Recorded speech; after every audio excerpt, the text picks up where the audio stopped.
Good morning po sa inyong lahat. Muli ay mag-share tayo ng words of God.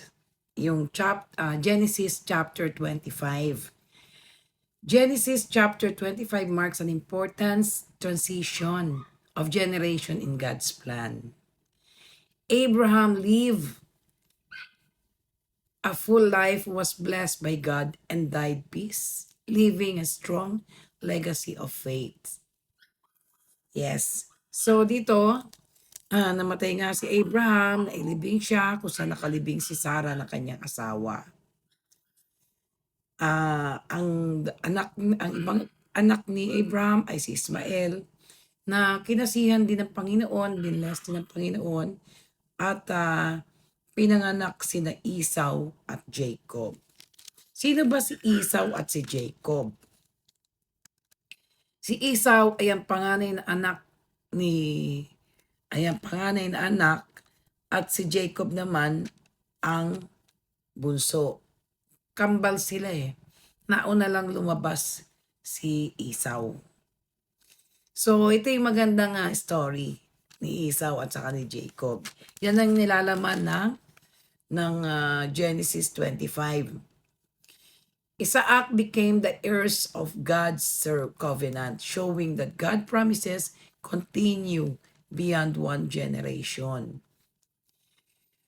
The chapter also tells of Ismael's descendants, proving that God still blessed him as promised, even though the covenant continued through Isaac. Yung pangako, yung continuation na pangako ni Lord na pagpapalain niya ang lahi ni Abraham, kay Isaac yun nakalaan. Although, si Ismael na bilang anak din ni Abraham, kay doon sa servant niya, kanino ba yun? Kay Gahar,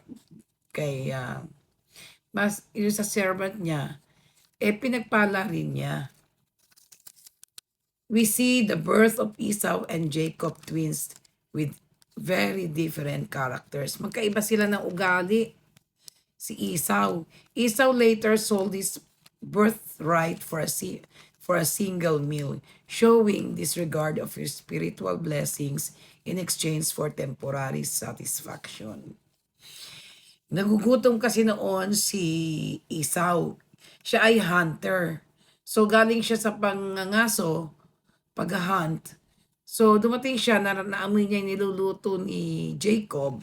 So ang sabi niya, ang sarap naman ng niluluto mo, pwede mo ba akong bigyan yan? Sabi ni Jacob, sige, bibigyan kita, provided na ang iyong pagiging panganay ay bibigay mo sa akin. Esau sold his birthright kasi nga gutom siya, showing disregard for spiritual blessing in exchange of temporary satisfaction. So dahil sa kanyang kagutuman, binaliwala niya yung pagiging panganay niya. Hindi niya alam mayroong blessings yon. Although, magkaiba talaga sila ng ugali ni Jacob. Kay Jacob, itinuloy ng Panginoon yung pinangako niyang blessings kay Abraham dahil nga namatay na si Abraham. What is the main message of chapter 25 of Genesis? God is faithful to His promises, but individuals are responsible for how they value and respond to God's blessing. So, ano ba yung lesson na makukuha natin dito? God is faithful to all His promises. God fulfilled His promise to bless Ismael as well. God is faithful and keeps every word He speaks. So, importante yun sa Panginoon. Basta binitiwan niya at pinangako niya, tinutupad niya yon. Spiritual blessings are more important than physical needs. Kasi, yung pagiging panganay ni Esau, mahalaga yun eh. Kasi, yun ang nakatadhana. Esau traded his birthright for food only. Never sacrificed of eternal blessings for temporarily temporary pleasures. Choices have lasting consequences.